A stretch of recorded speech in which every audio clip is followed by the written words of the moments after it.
We're now ready for our second part of our triptych today. We've listened to a fascinating discussion around media. It's a pleasure to introduce Karen North. Karen is currently Senior Lecturer here at St Mary's and has some 20 years experience working for the Catholic Church in a variety of pastoral roles, including her current role as an advisor for youth ministry for the Archdiocese of Southwark. Her research over the past 20 years has focused on the lapsation of Catholic young people, and her doctoral work focusing on the successful transmission of faith to young Catholic adults. Sandra Satchell, who's brought together a number of young people today to respond to Karen, has been heading up the youth ministry provision in Birmingham Diocese for the last decade, and after serving Westminster Diocese in the Spec Centre at London Colney for 20 years prior to that. So we thank Sandra for bringing together today Erin, Rebecca and Lucas. So without further ado, it's a pleasure to introduce Karen North.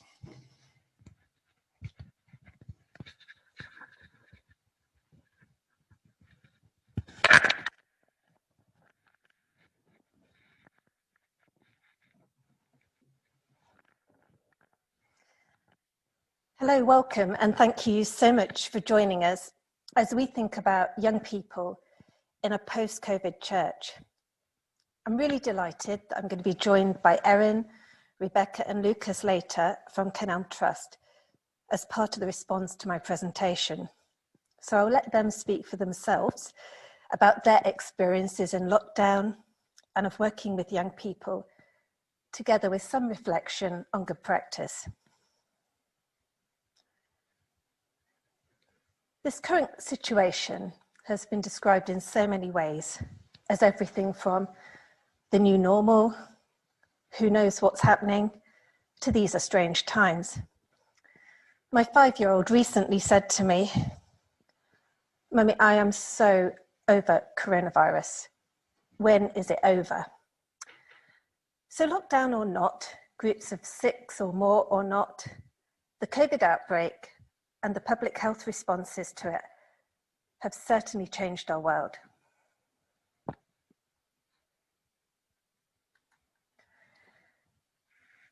Still only 6 months on, our daily life has changed so significantly that it's getting hard to imagine how things were before.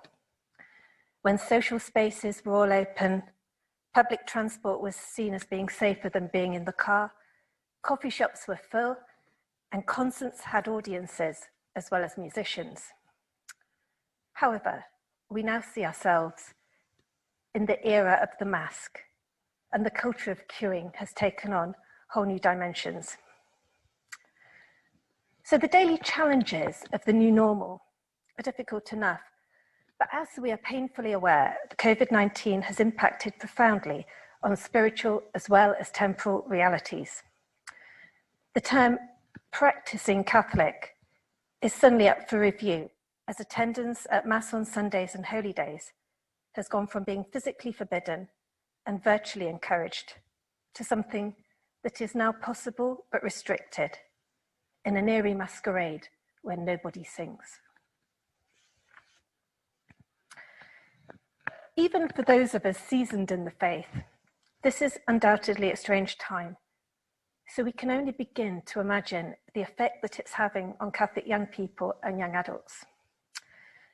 In this presentation, I'm going to reflect on some of the pastoral challenges faced by parishes in trying to reach out to young people and to profile some research findings emerging from the current situation, and then move on to highlighting some examples of best practice that might be able to inform our road ahead. So, it doesn't take a rocket scientist. All those who are concerned with the future of the church are going to be aware of the fact that the Christian faith is no longer being passed on from one generation to another in an unrestricted and unquestioning way. We live in what Johann Baptist Metz and Liebenbuber and others have identified as an era of interruption. And whilst this does present an opportunity for reimagining the transmission of faith, it's left many young people ecclesiologically adrift in what Michael Paul Gallagher calls an undramatic limbo of non-belonging. My research into the phenomenon of lapsation of Catholic young people, and more recently into the successful transmission of faith of Catholic young adults, raises some interesting points for consideration. The latter research centres on how Catholic young adults come to faith, remain in the faith, and are sustained in the Catholic faith. And it might come as no surprise that those young adults in my research, an overriding theme was that they sought out places where they experienced life. And this was, rightly or wrongly, not necessarily connected with a particular group or movement a lot of the time. It was not necessarily connected with their parish or even a particular style of worship, be that charismatic or traditional. But in most cases, it was about where they experienced life and were surrounded by other young people. And for most, the particular flavour of liturgy was a secondary factor. More important for these young people and young adults was undoubtedly a context of belonging, authenticity, and the opportunity to be accompanied or mentored in the faith. For many, a pivotal or significant moment was the retreat experience, a prayer meeting, the chaplaincy social or a pilgrimage. In short, an opportunity which allowed the individual to duck in autumn, to put out into the deep, and begin to transition from being a guest to becoming a host. And what was interesting was that none of this was contrary to sacramental life. Indeed, most of the young adults I surveyed and interviewed were precisely seeking Eucharistic as well as social belonging, and valued being part of the Catholic Church, particularly in large gatherings such as World Youth Day or going to Lourdes. An example of this at World Youth Day, hosted by the Pope, these guests experienced a felt glimpse of the communion of saints, a sense of intense belonging in the Spirit, which in turn has empowered some to become hosts themselves, ready to pass on the faith. Conceiving outreach in what I call a host-guest model is hardly new. We hear in Romans, make hospitality your special care. And it is, after all, as old as the first proclamation of the gospel. What is new, what is perennially novel, is the task of making that example a reality in each generation, in each context, in each year, in each parish, on each Sunday. And this is crucially important, as highlighted since in James Mallon's influential Divine Renovation, where he suggests most people today don't join and remain in a church because of doctrine or beliefs, but rather for a sense of belonging or community. So it goes without saying then that young people and young adults, and I would argue people of all ages, need to feel welcome in their own church. And to this end, I think ecclesial leaders would be wise to maximise opportunities for hospitality and mentoring, to enable young people to make a choice for faith as church and exercise leadership today rather in some postponed tomorrow. And I think this is especially critical at a time when we are only beginning to understand the ways in which COVID-19 is forcing our communities to evolve differently from the church and our shared yesterdays.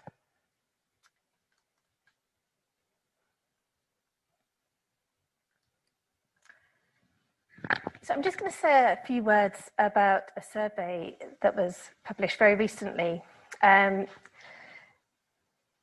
Coronavirus Church and You is a recent project sponsored by Catholic Voices, conducted by Professors Leslie Francis, Andrew Village, and Francis Davis. And it's begun to profile some of the main features of the current situation in UK churches. The survey range is pretty impressive, collating over 2,500 responses, and just under 2/3 of those were women, 155 ordained clergy, and it's perhaps telling that just 30% are from respondents under the age of 50, 46% aged 50 to 69, and 24% over the age of 70. In terms of a younger audience, in the survey, those under the age of 50, the report reflects them being somewhat more stressed, less serene, less positive, and more distance from others and less close to God than older people. Yet, in fairness to them, and indeed all those who participated in the survey, their recent experience of church has varied greatly in terms of connectedness and intensity.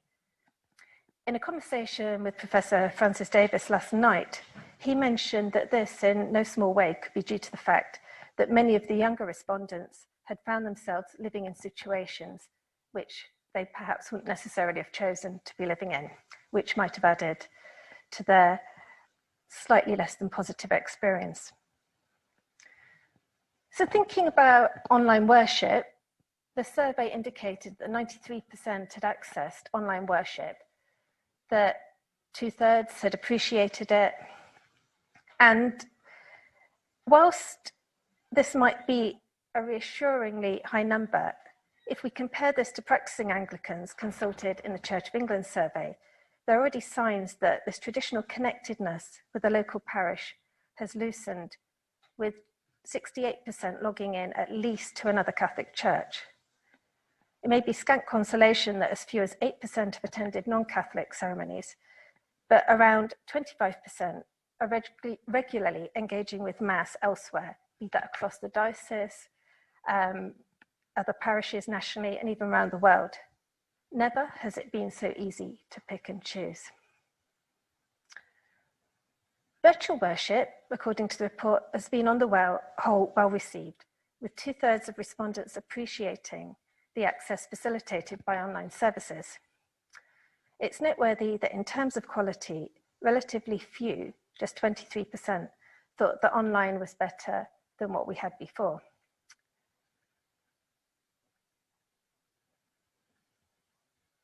Among the latter, the high percentage of men found were less satisfied with online worship, and younger men in particular were found by the survey to be most upset by the closing of traditional church buildings.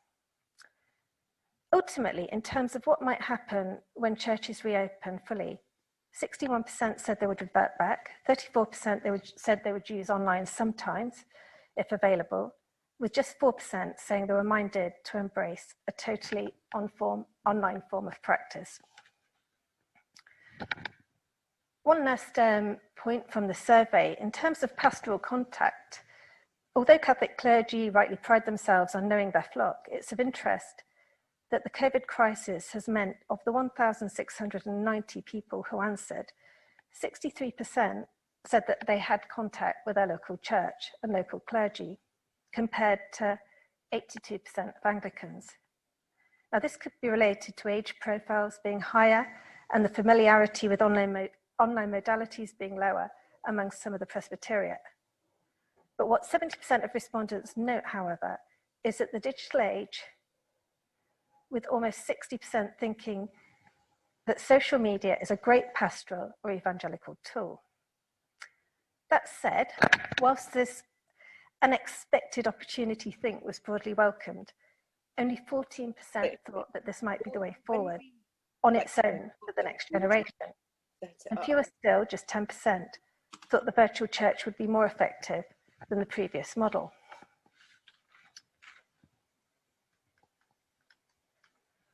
So what has been happening virtually around the world?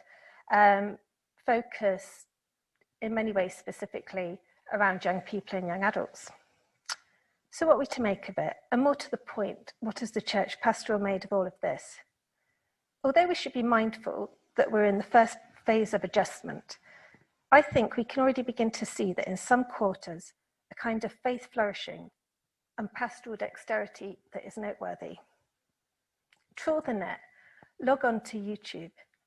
How many of the things that are now suggestions for you would be there without this pandemic? I fully note the ambivalence noted by the survey regarding to the future of the virtual church, but purely in terms of material presence, COVID-19 is forcing clergy, chaplains, youth ministers, and the church to creatively populate the very platform that most young people are wedded to And as Chris Lamb noted earlier, for many young people, this is the first point of encounter. So to that end, we are witnessing some quite remarkable initiatives. Worldwide calls to prayer orchestrated by the Pope, and the global internet endeavours of Word on Fire by Bishop Robert Barron. Closer to home, the National Catholic Youth Ministry Federation, SymFed, is organising a series of digital talks on things like the God who speaks in the digital world, and a field hospital for young people, ministry through a pastoral lens.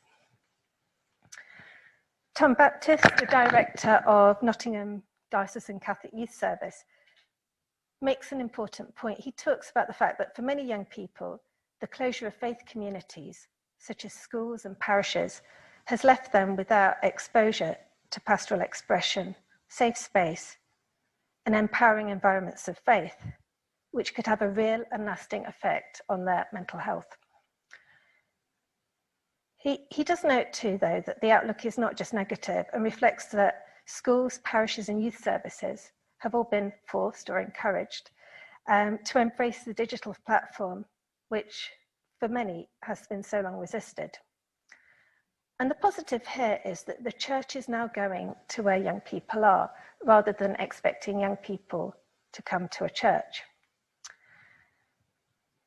Notable work has also been undertaken in the Diocese of Nottingham, providing their weekly online extraordinary resources around the liturgy for schools and parishes since lockdown began. This has been gaining about 2,000 regular followers to their YouTube provision and is backed up by an evocatively biblical travelling tent staffed by the youth service, which will tour the schools of the diocese over the coming year. Other initiatives worth a mention: the Million Minutes programme curated by Danny Curtin, which has organised a series of discussions for young people, taking seriously the importance of accompaniment echoed in my research and emphasised in the 2018 Synod on Youth as being a pastoral priority. Over 100 people regularly tune into these sessions, which focus on issues such as mental health awareness. Likewise, 7 miles away, an initiative of 2 parishes in the Diocese of Derry are trying to engage with people who feel on the edge and the margin of their faith, and that's proving really, really fruitful. Further to this, a mini-series of videos produced by Southwark Catholic Youth Service called Christ is Alive, which unpacks some of the key themes coming out of Christus Vivit. So, although some of these initiatives, just a small taster, might have some way to go to match the reach that anthropologist Jordan Peterson has achieved, where a 2-hour lecture on Genesis can draw 2 million views, the steps towards internet success have to begin somewhere. And I've noticed in my own personal experience from my own parish, Our Lady of the Rosary in Staines, which has really embraced, I think, building community in a virtual church. It was doing this prior to lockdown in terms of community, but throughout lockdown and subsequently too, it's really embraced working virtually to reach parishioners and the wider community. So in addition to streamed weekly children's messages, Sunday liturgies, which involve parishioners singing, reading, and daily masses, toddler groups online, Catholic Starting Point, RCIA online, it's also introduced night prayer of the church. This is led by a group of parishioners and the parish priest. So my husband and I, and sometimes joined by our delightful 5-year-old, have had the privilege of leading night prayer throughout lockdown and since. And, really humbled that, we reach between 1,000 and 1,500 people each week. And, I've been humbled by the amount of appreciative messages, prayer requests that are all received in a liturgy that was not part of parish provision prior to lockdown. And I do think part of the reason for this is that essentially this event is shared by a number of Catholic networks that think ending the day in prayer is a good thing, which they can help to facilitate just by the push of one button.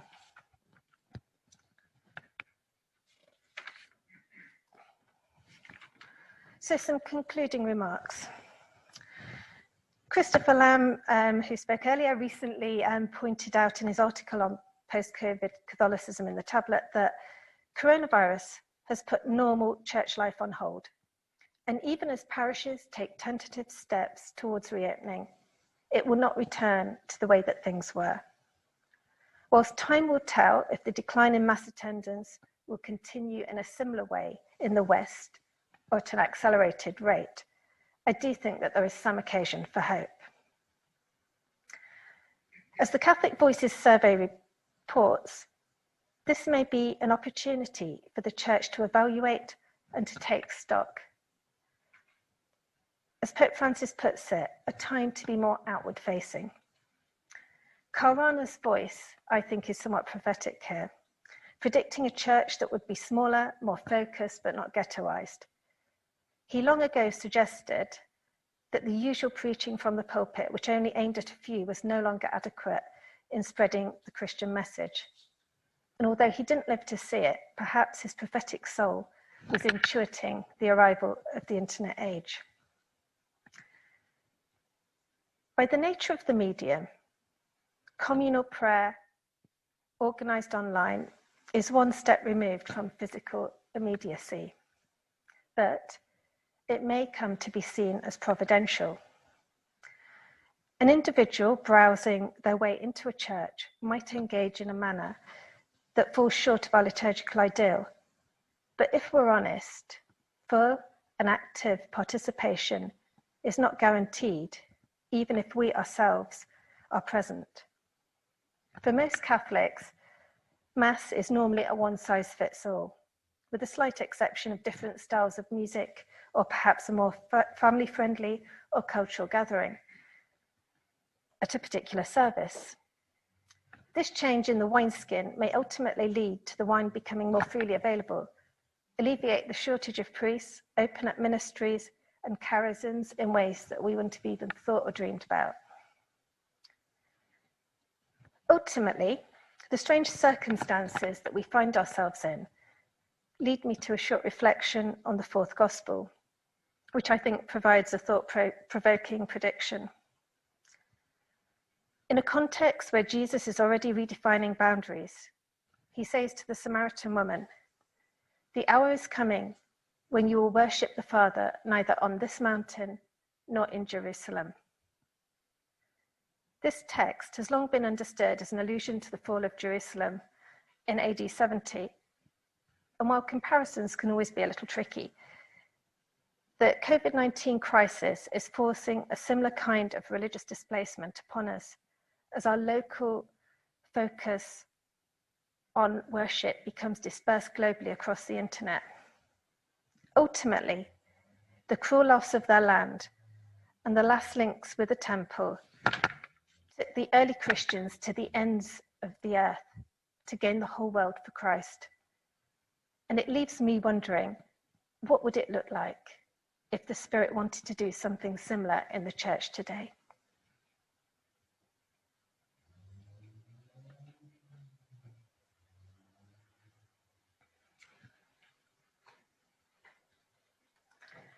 So I'm now going to hand over to Erin, Lucas, and Rebecca to provide some responses and share some of their invaluable experience of life in lockdown and working with young people, and to share some of their experiences for good practice. Hello. Hello. So I'm Erin, and I'm Programme Director at Solly, which is one of our retreat centres in the Archdiocese of Birmingham.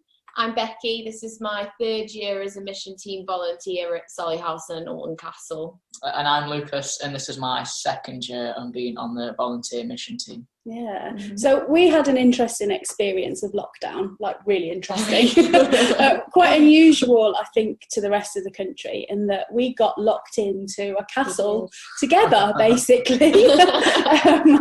We spent our lockdown together in community, and that was I think a really blessed experience. Had its own challenges, but yeah, some real joys and some real fruits came from it. And I think we learned an awful lot about ministry and digital ministry during that time.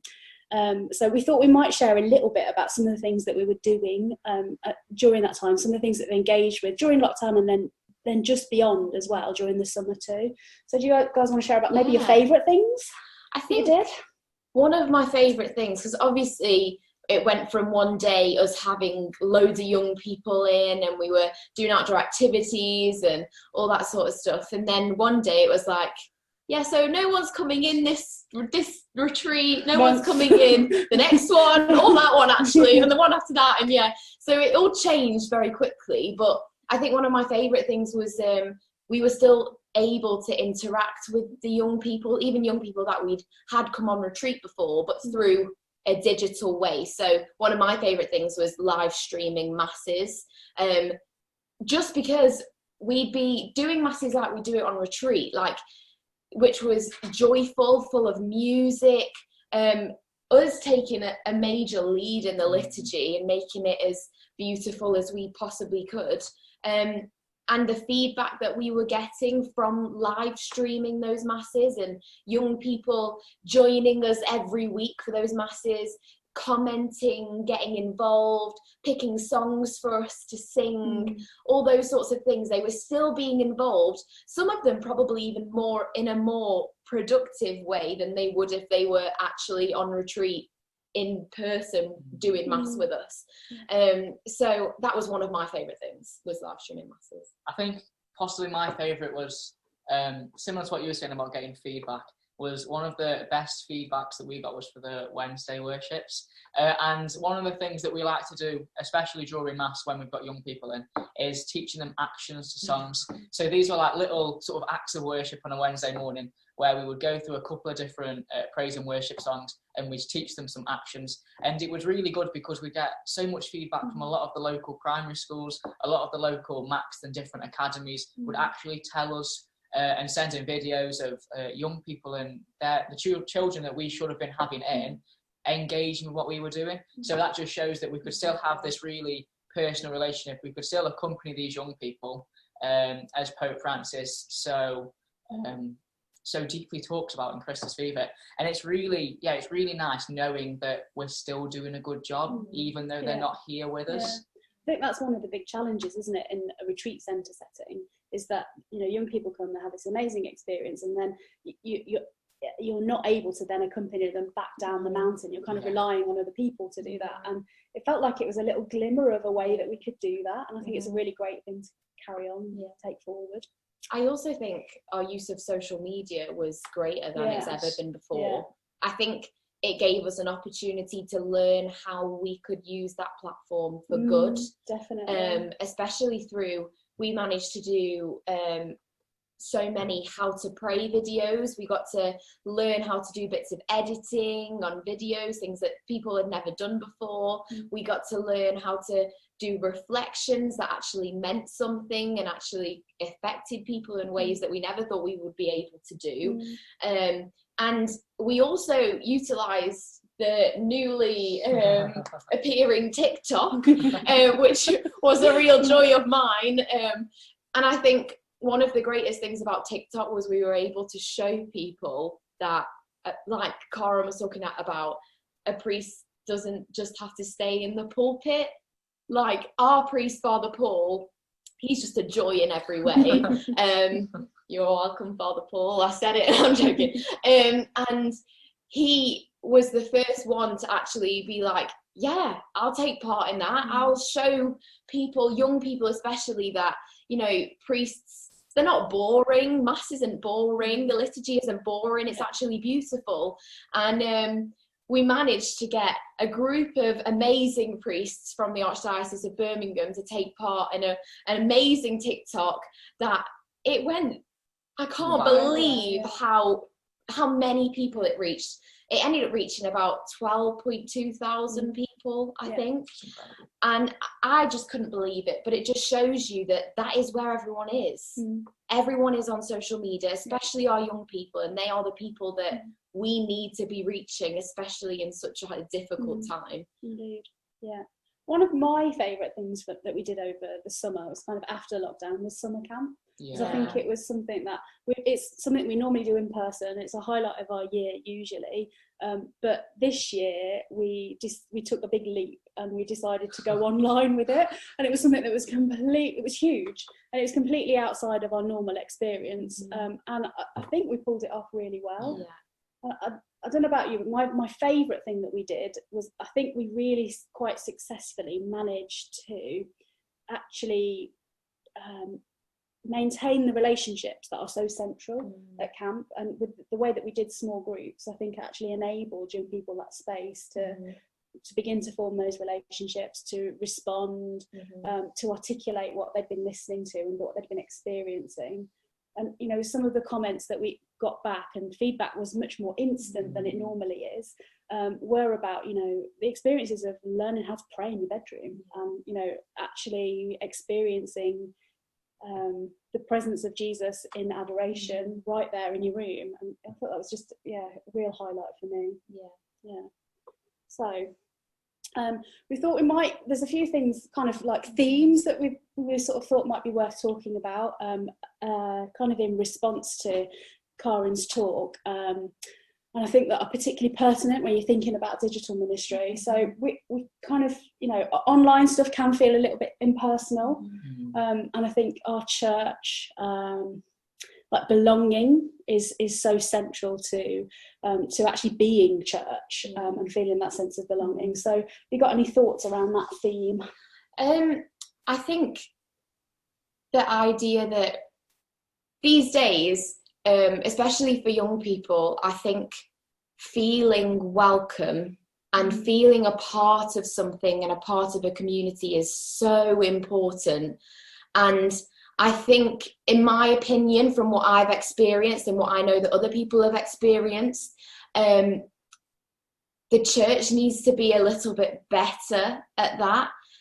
From my experience, I know it's not the same for all parishes and all church communities, but when I've been to a parish that's not my own parish, as a young person, when I've been on holiday or whatever, you go through the door and there's so many looks. Everybody's looking at you like, I've not seen you here before. And that can be really off-putting. It can be, right, okay, this might have not been the best decision. But I think that especially for the young people that have maybe picked up masses online, which have been an amazing success of the church, live streaming masses. For the young people that have been scrolling through Facebook or Instagram and they've seen a mass and they've tuned in, maybe people that have never even watched a mass or been to a mass before, that step from going from watching it online to actually wanting to experience it in person, the church needs to be ready to welcome that person in. Because if they come from a family that has never been to church before, a family that isn't Catholic, and you are a young person that wants to be the first in your family and wants to go out and wants to go and have that experience because they've managed to experience something amazing online, the church needs to be able to welcome them in. How do you think the church can do that well?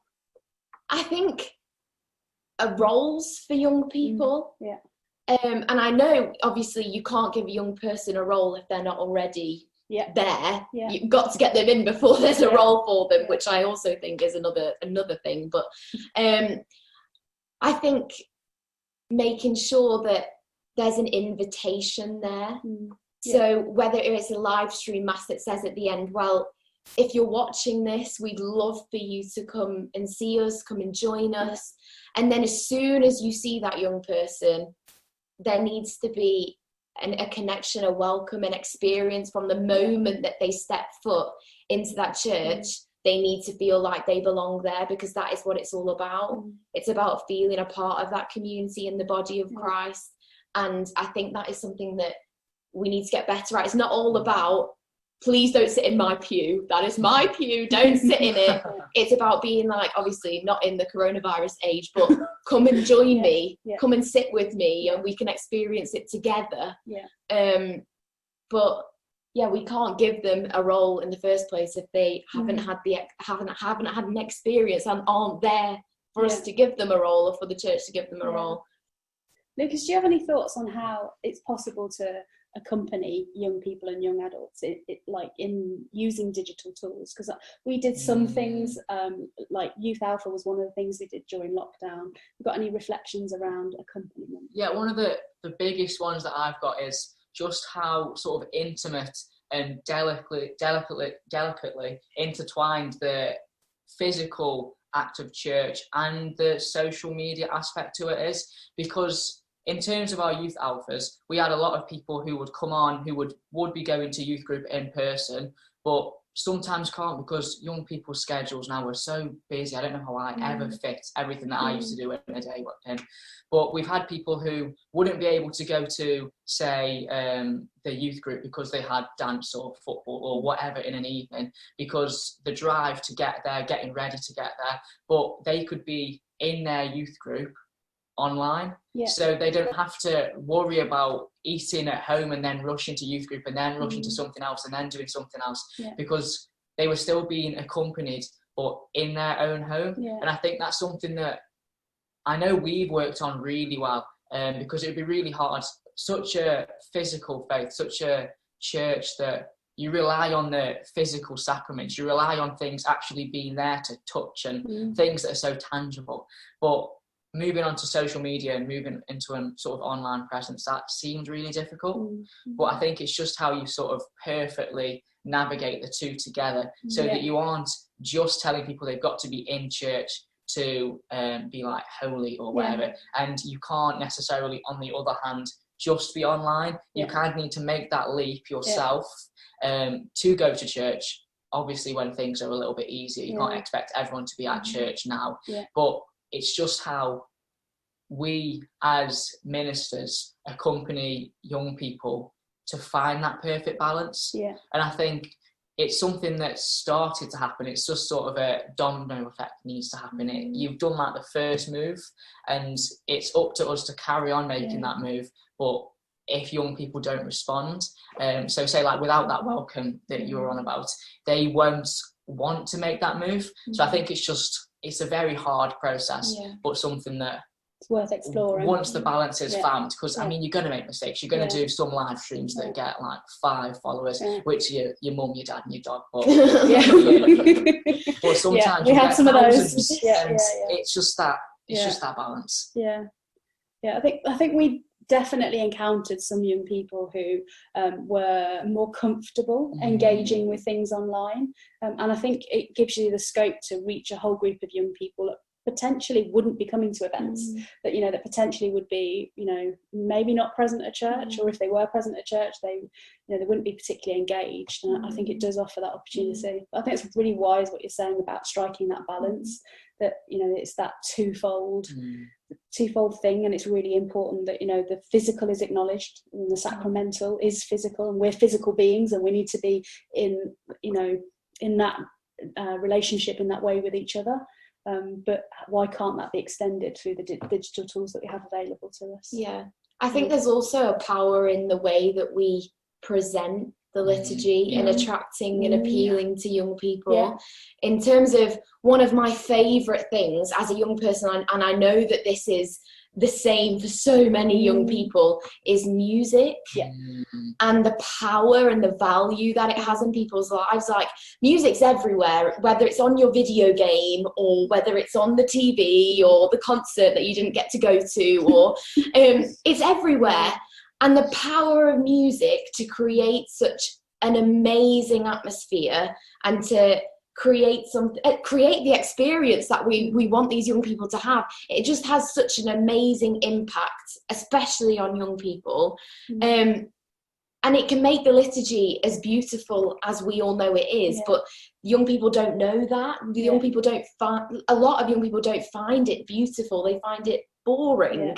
And unfortunately, we are now in a time when one person can sing, or some parishes don't have mass at all, not mass at all, they don't have singing at all, or they don't have any music at all, and I think that's really sad, because I think that is so powerful. Massively. In bringing young people in. So whether that's one of those roles for young people is to give them a role in music. I know a young person that is the guitarist at their church and is making sure that the music is up to date, it's joyful, and I think that's something that we really succeeded in, was making sure that you know, people got to experience the power and the feel that music gives us, because I think it's a beautiful way to pray, and it's a way to pray that I think so many young people would feel confident.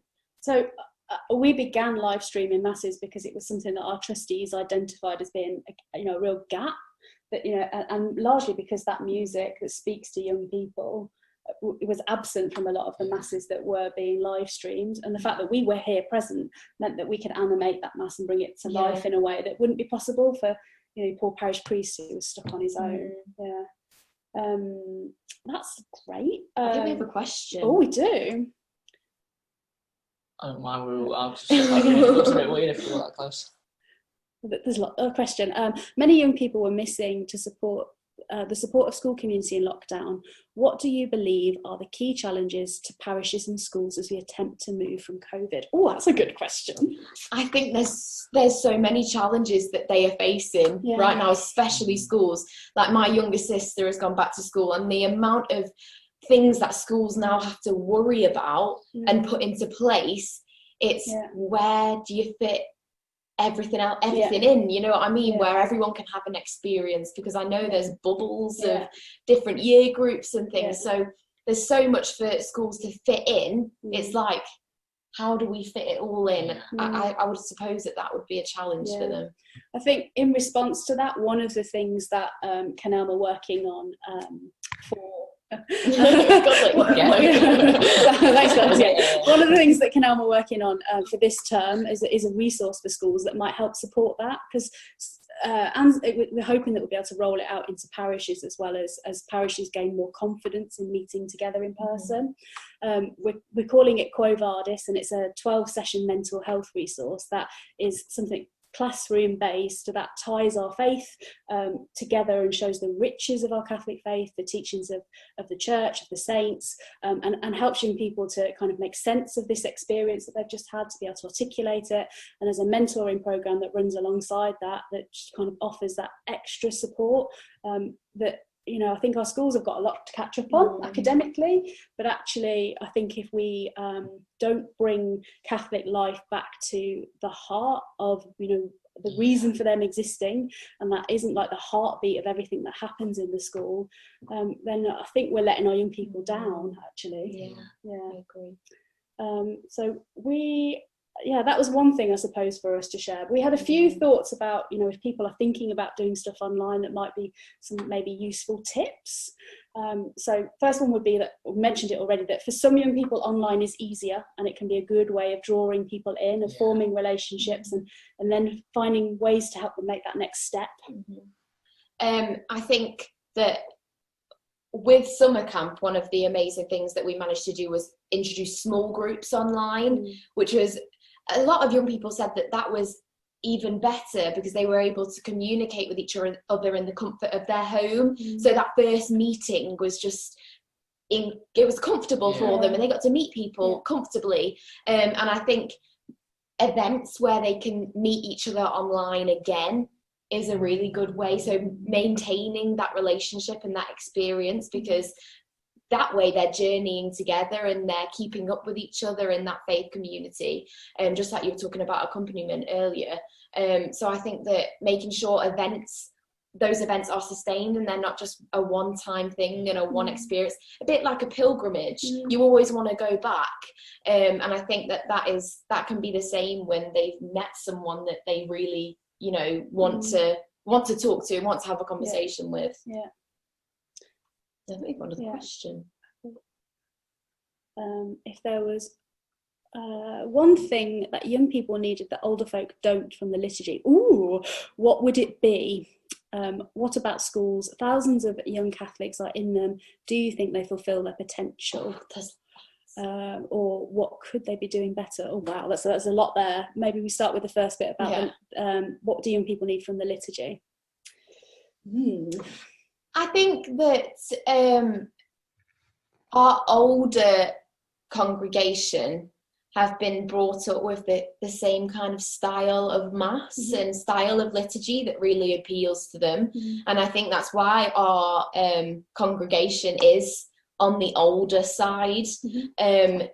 So I think, like I was saying, joyful music, energetic music, stuff where they want to get involved and where they can feel involved and they feel like they're not intruding on someone else's mass. I think that's where young people feel that I feel like that and I'm a young person, so I hope that other young people feel that way. But music and, you know, enjoyment, you want to be able to enjoy the beauty of the liturgy rather than sit there and feel like you're watching somebody else enjoy the liturgy. I think as well, like a priest who wants you to be there as a young person, you see that young people have got a barometer for authenticity and for, you know, genuineness. They really do. They see through a fraud straight off. And I think if a young person recognises that their priest wants them there, and even if there's just a little bit in the homily that's pitched specifically at them and shows that, you know, the church is not out of touch with the reality of their lives and can speak into that reality, I think that's a crucial aspect.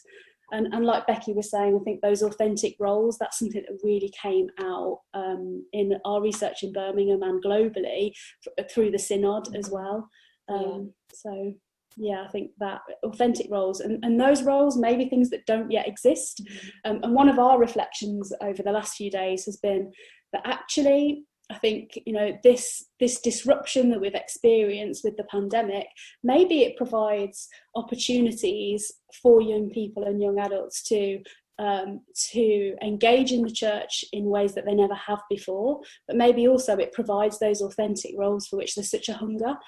And I think that the young of the church has a real opportunity to serve the church in a way that perhaps, and to maybe lead in the church in a way that perhaps they never have before. And I personally find that really exciting. I think, you know, it's in good hands with people like these guys. So,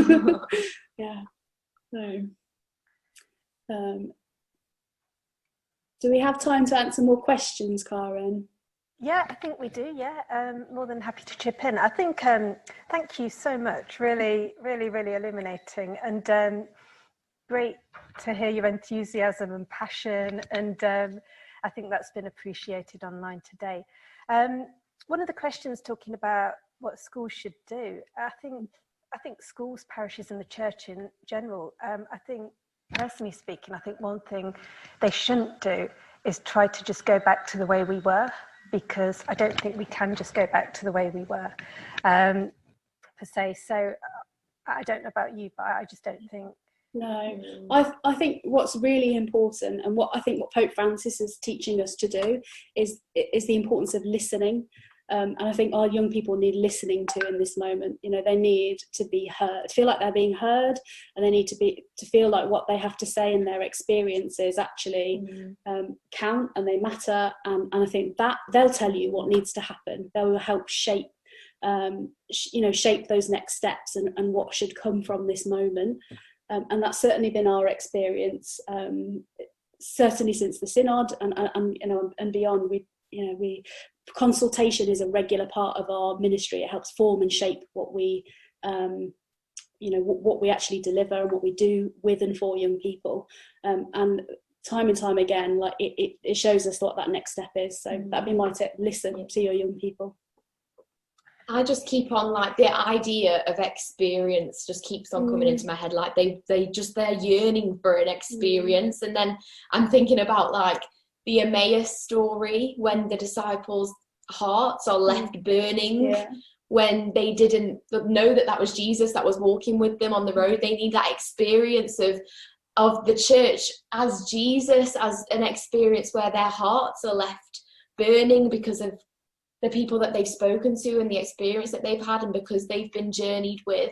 And I just think that story is, like, what we need to achieve. It's like we want to be able to accompany those young people into church, but not just leave them there, be able to have that experience with them, so every time they come back, their hearts, their eyes are opened. That mentoring relationship is really important in that, I think. And I think it's through that relationship that you're able to help them to make sense of the experiences of their life, and to be able to help to see their experiences through the lens of faith. And I think that image of the road to Emmaus, I think really illuminates that. Erin, Becky and Lucas, we've got a question here from Judy, who is asking, as someone, she works with young people university aged and has done for a while, and she's commenting that she sees a disconnect in liturgy. On campus it comes in many forms and emphasises community more so than you would maybe in your kind of normal parish. But this sort of liturgical construct emphasises the emotional, and it feels good. So, for example, she's saying pre-COVID, the sign of peace could take 10 minutes, and the chapel could take on the atmosphere of the local the local pub on a Friday night. However, she's worried about the lack of education that young people are having about the true meaning of the Mass, and the fact that the music will be different and there won't be that sort of close community.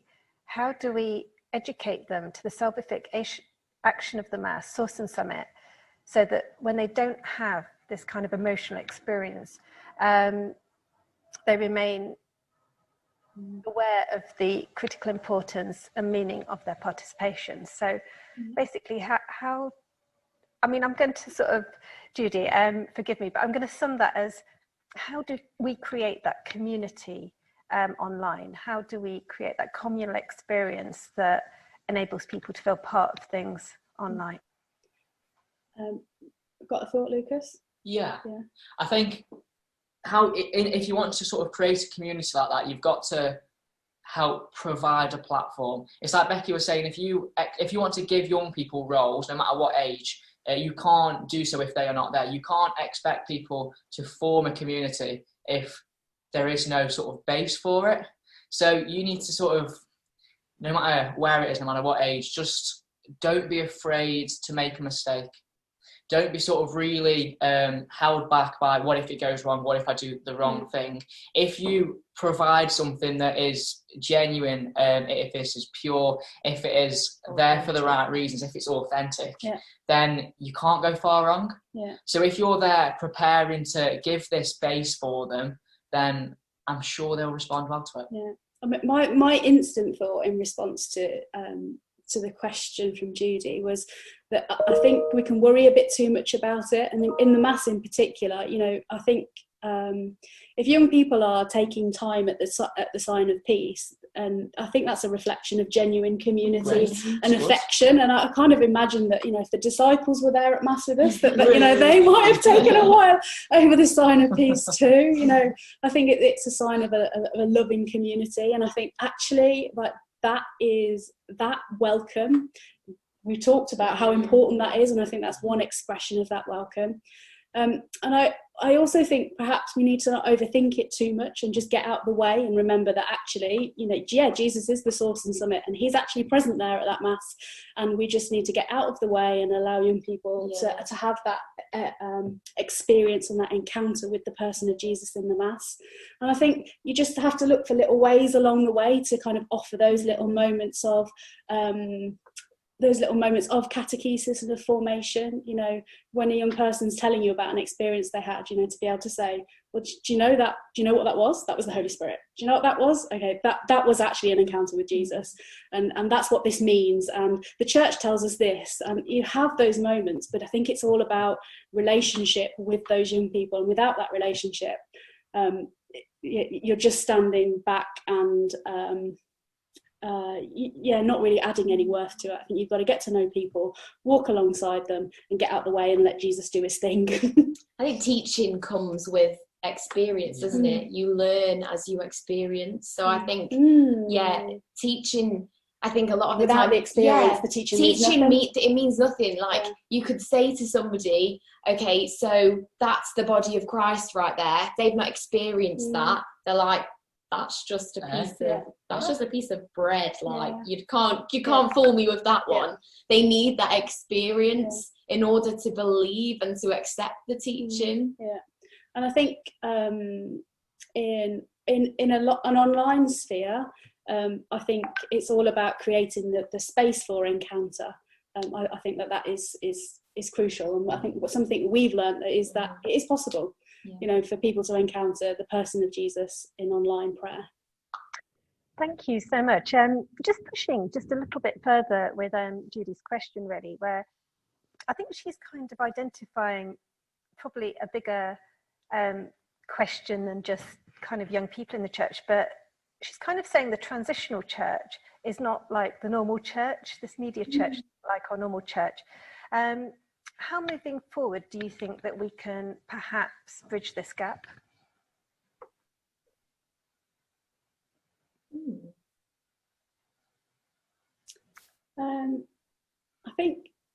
I think it's the same themes that we've been talking about, really. I think, like Lucas said, you've got to be not afraid to get things wrong and make a mistake. I think the church has not got to be afraid of things being a bit messy. I think like we kind of have a temptation as Catholics to like things to be very ordered, very this is what we do here, very you're kneeling at the wrong point, that's not okay. You know, like I think we have a desire to see things all very neat and ordered, but actually, like, young adulthood is messy, and I think we kind of need to not forget that fact, and we need to allow space for people to experience and figure things out for themselves.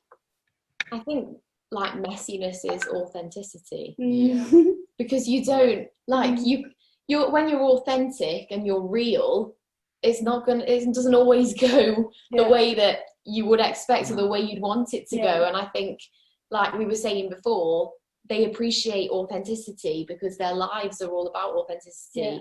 And that is messy. It is. Maybe could you guys perhaps say what is helping you? Like you've been living in your second year in community, third year in community. Like, what has helped you to kind of like move from, you know, church experience with your family into it becoming your own experience? What have been the factors that have helped?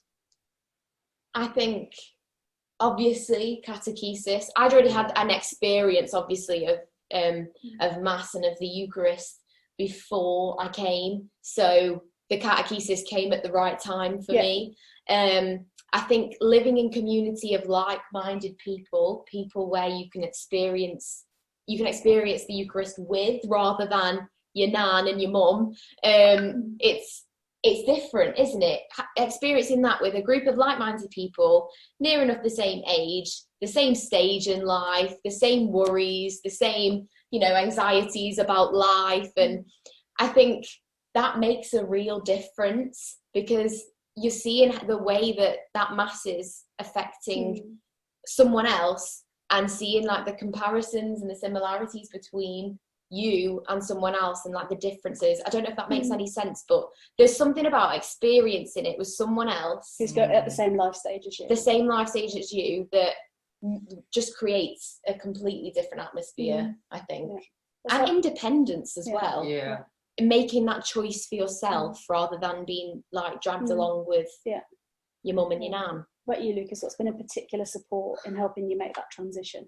I think the introduction to new ways of prayer, because I know every time I'd go to Mass at a weekend when I was back at home, and there was always something missing, especially at like times of adoration and things. There was just something I just couldn't quite figure out. But then I got introduced to journaling, and it just opened up a whole new world. There was just something not clear. There was just like a little bit misty, bit cloudy. Then as soon as I started journaling and write it all down, it just opened up that conversation.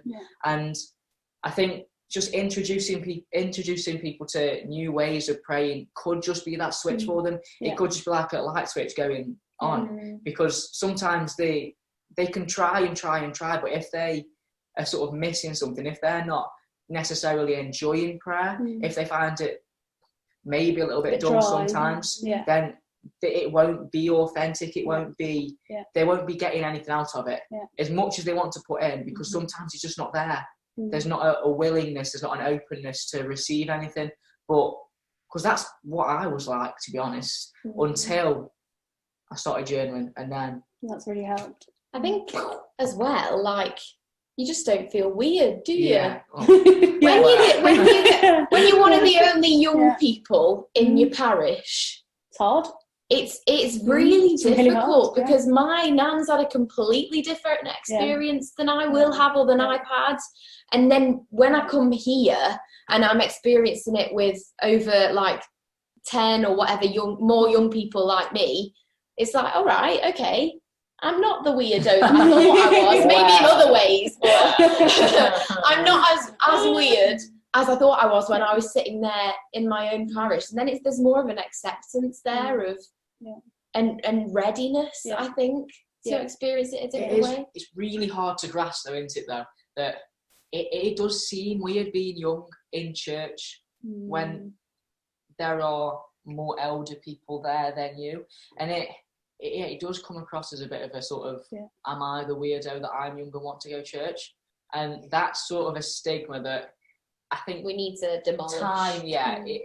Things like this, doing more, having a greater online presence, that will help that, because it was, especially for summer camp, we had however many young people just having a massive conversation about 70. all their memories of camp, all of their experiences, like what they were doing, what they were having for tea, what the dogs' names were. And it was just like, it was absolute chaos how 70 people were able to have different conversations in the same comments box. It was but it worked. Yeah, it did.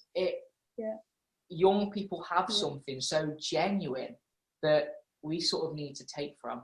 Because old people, older people, as wise as they are and as well formed as they are in their faith, sometimes they are a bit dry and don't really want to help. We need both, don't we? Yeah, we need both. We need that wisdom, and we need the energy and the dynamism of young people. Because I mean, if I went to my organist and was like, "Can you play this song?" They'd have been like, "No." Okay. Right, Karen, we should probably hand back to you. We can talk forever. One more question. How important do you think that Pope Francis and the global churches for you and for some of the young people that you meet and work with? How important is Pope Francis and the global church I for love you Pope Francis and for the young people we work with? Wow. I think Pope Francis, like, he is just amazing. The thing is, stop laughing at me. He's getting really emotional. I just love Pope Francis. He's listening. You know, like, I went to the synod. Gotta put that in there. Yeah. We were at the closing mass. We were at the closing mass. It was amazing. And I honestly, like, just being there and realising at that moment that Pope Francis had just listened to all these young people's concerns, all their worries, everything that they wanted and everything that they desired in the church, and then, like, wrote it all down and said, this needs to happen. Like, I think that has been, like, one of the most important things that's happened in the church, is that young people have been listened to. Because, like he says, the church isn't supposed to be a museum. It's like, it's supposed to be active. It's alive. Christ is alive. That's what the book's called. Like, it's not supposed to be a museum. And I just love Pope Francis. I think he's great, and he's listening. He's listening. Yeah, one of the things, so we, in Birmingham, before, in the run up to the synod, we had 12 months of consultation with young people, and one of the things we heard again and again and again was they couldn't believe that Pope Francis actually wanted to hear what they had to say and what they thought and what their experiences were. And I think, like, that was our response to, you know, the church is listening. Pope Francis wants to hear what you think about a whole manner of things, your experience, your desires, your passions, the things that are barriers to your belief in God. And I think that you know, the response of young people was, oh, okay, he's listening. Like, really? Yeah, really, yeah. What? Yeah.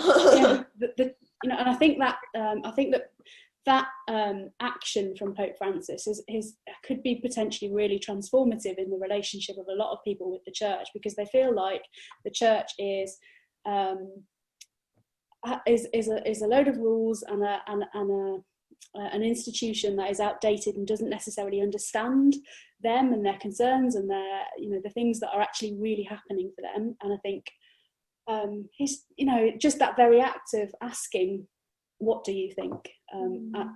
It really changes things for many of the young people that we met in that, that 12 months of talking to young people about their lives and about the church and about God. That was definitely something that really stood out to me, was just how taken aback young people were that the church and Pope Francis cared enough to even ask that question. Brilliant. I think it's one of our panelists, one of our participants, Edmund, has said, that's why Pope Francis has spoken more about the culture of encounter between generations. And he's got a lovely quote from Pope John Paul II. Dear young people, let yourselves be taken over by the light of Christ and spread that light wherever you are. Just one last question that's come up. When people are accessing things like Mass, night prayer, are they doing it at the same time or at their convenience, perhaps while having a cup of tea or something else? I know I can speak into that personally from doing night prayer on a weekly basis. It's absolutely amazing. There might only be, say, 30 people join you live for that night prayer, and then you kind of go to bed and probably about 300, 400, 500 people have logged in. It is astounding how many people access night prayer of the church over breakfast the following morning. It kind of never fails to amaze me. Clearly, maybe sort of night prayer at breakfast is something that works really well. But have you found that some of the stuff that you produce has been accessed at the time that you perhaps intended it to? Have you found it's kind of gained popularity? I'd say it's been about 70-30. So 70% like live, and then 30% has kind of been after the fact. Some of it's a bit different because it's intended to be not of that moment, but something that you can access it whenever. But for the stuff that is intended to be, we're praying this moment together, or Wednesday worship was something that kind of got accessed at different times, but it was teachers who were doing that. We had quite a few live, but Mass, our summer camp things, I'd say about 70-30. That'd be your instinct as well. Yeah. Is there anything else that you three want to add that you might not have chipped in? Gosh. I'm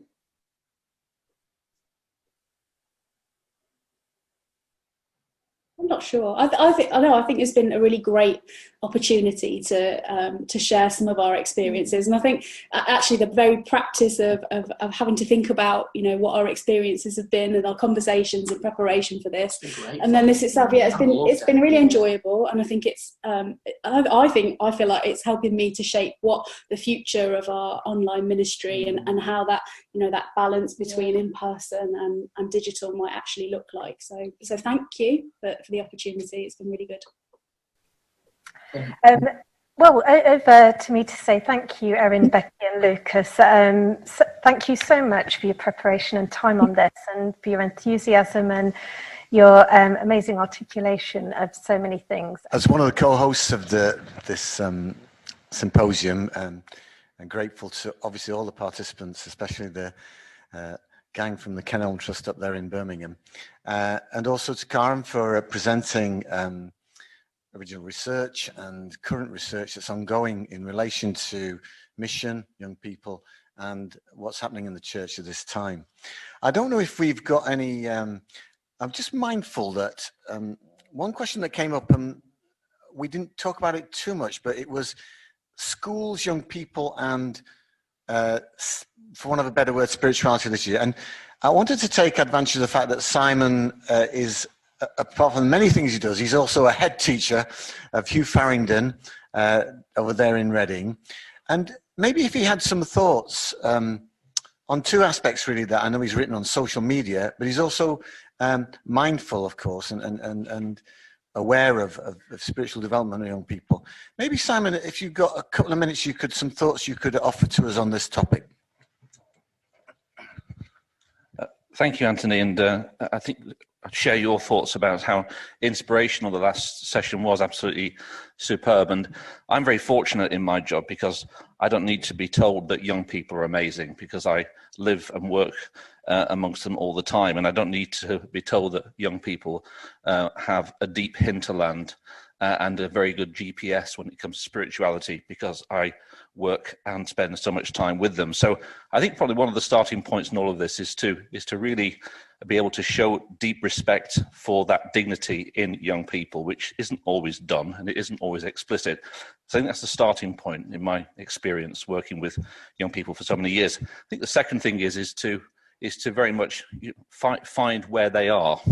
And I think that sometimes in the past has maybe been wrongly conflated with just doing something that might appeal to people in a rather superficial way.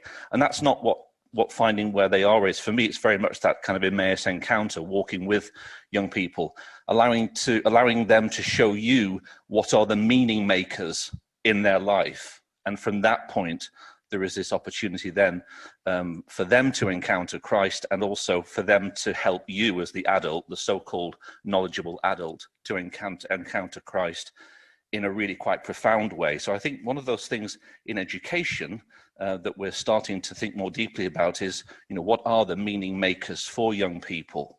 Where do they find themselves? I think just one example of that I'd just give is, I remember a student who was quite challenging, this is years ago, in a different place. And the mythology around this student happened to be a girl was that, she'd just be a bit of a nightmare and so on. And then we found out about her grandmother who was dying. And then we found out about what she did every day when she went to see her, and the love and care and so on that she showed. And just by allowing her to tell her story, suddenly there was a depth there that was profoundly impactful on everyone around her. And I think it's finding and accompanying young people and allowing them to disrupt our sense of what evangelization looks like, and perhaps disrupt our sense of what religious practice looks like.